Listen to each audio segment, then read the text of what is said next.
Hey ho, my name is Jo and welcome back to my channel. If you are new here, welcome. My name is Joanna. I prefer to be called Jo, and I talk about books.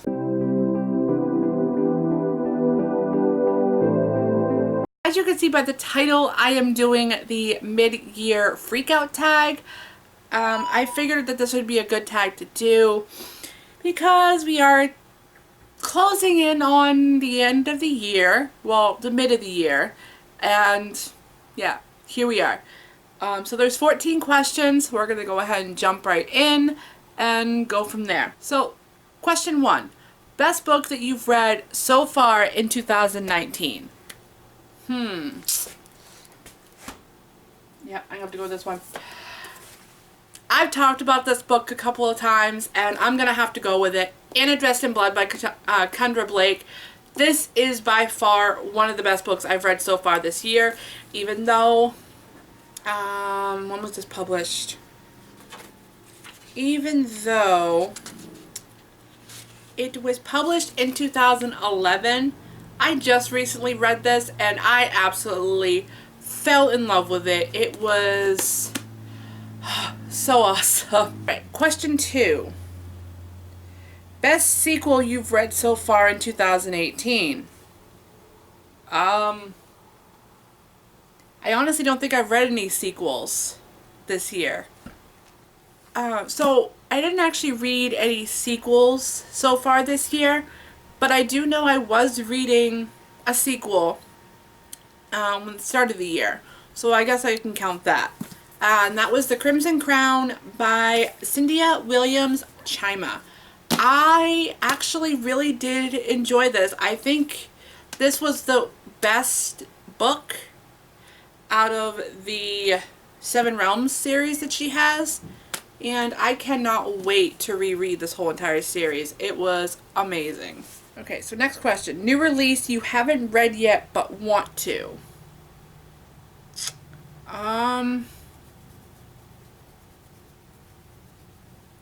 I can't think of any releases off the top of my head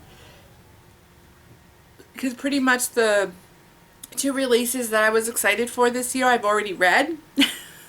So I don't really think there's a way I can answer that question, to be honest with you, because I definitely think I've read the ones I've already want to, because I'm already excited for 2020 for like releases. And I don't think there's any other books that I want to read. I really don't think there's anything that I was really looking forward to this year. And the 2 books that I've already read were the releases that I was excited for.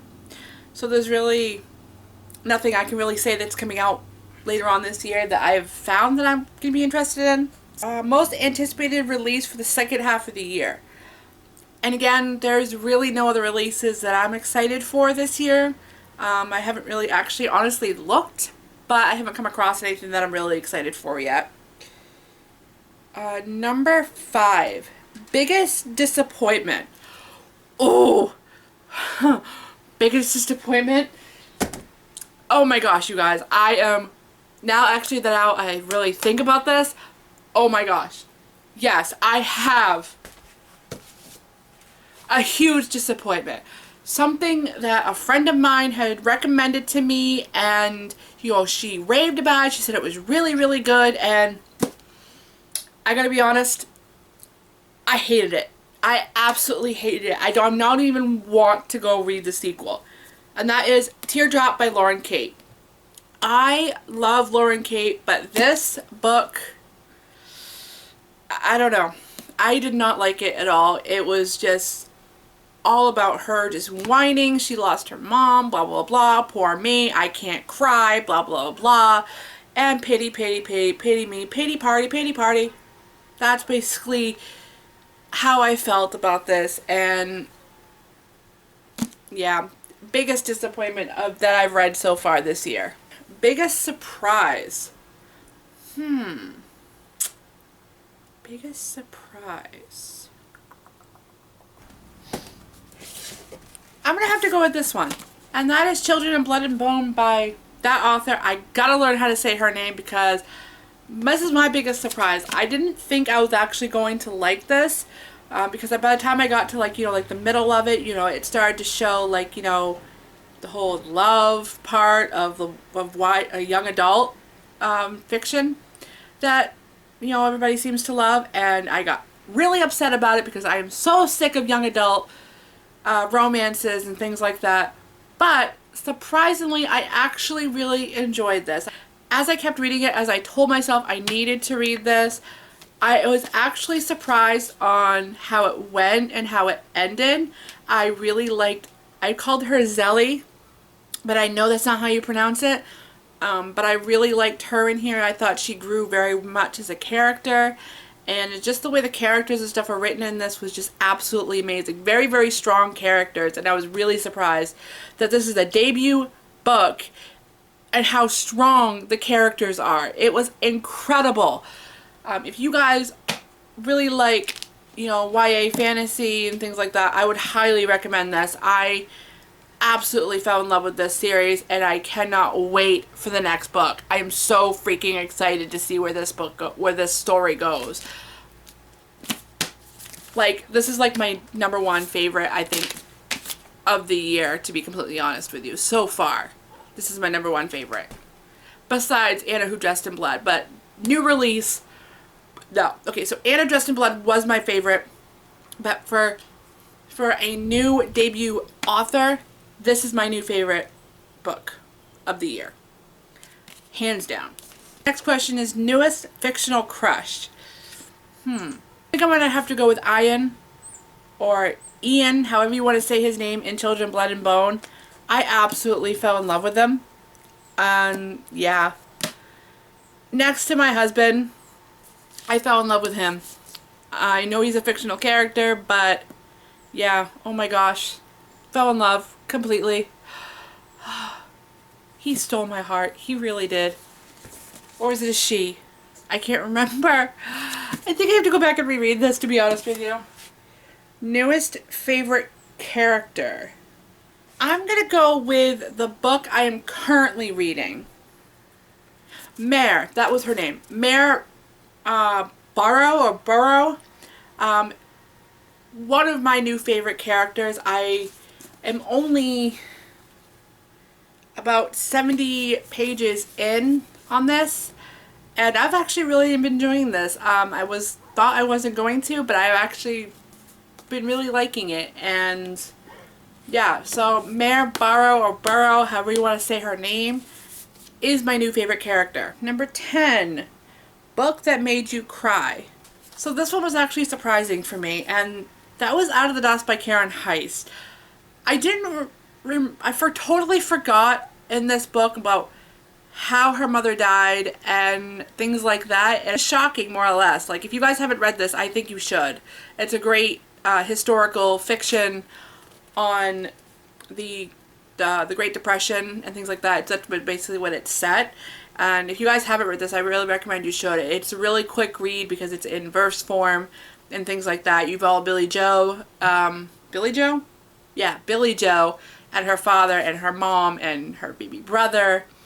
But then, you know, things happen with her mom, and her mom ends up passing away, and it was really, really sad. I forgot how sad it was, and I just sat there for a minute and I cried. And, you know, it was just,